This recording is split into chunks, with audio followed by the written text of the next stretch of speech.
tubig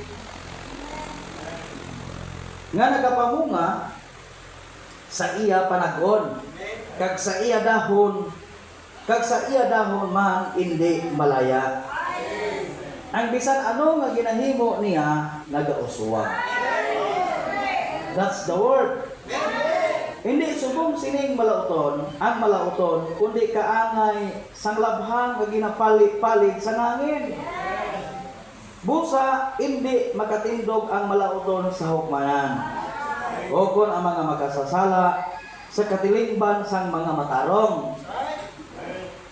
Nya kay kilala sang Ginoo ang dalanon sang matarong, apang ang dalanon sang malauton mawala, mga kautan.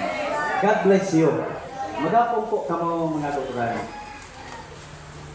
Kanami no sang pulong knowledge sa kasulatan. Nya bisan ano nga ginahimo niya nagauswag.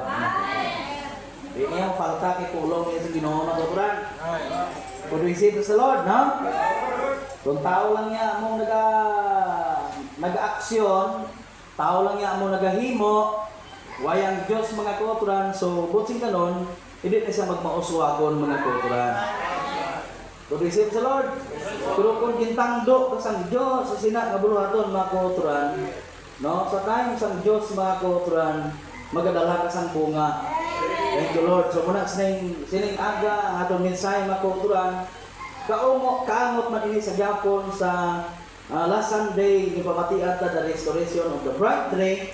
Pang antes sina mga kauturan, loyal ko nga i-rehearse gamay o kung i-repaso gamay sa inyo ang atong mensahe last Wednesday sang gabi mga kauturan, kay may mga part kita sang mensahe sa atong propeta nga maliban ta kung hindi ta pagbalikan mga kauturan. So that's the reason why this morning nga balikan ta ang pagsaysay nahanungod sining 78th week of Daniel mga kauturan.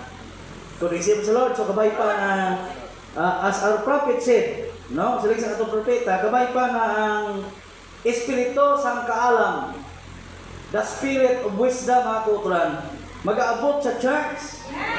No?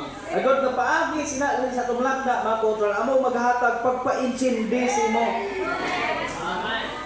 Could we serve the Lord sa pag-ihibalo when the time we're living in mga kauturan. Sa pagpahibalo sa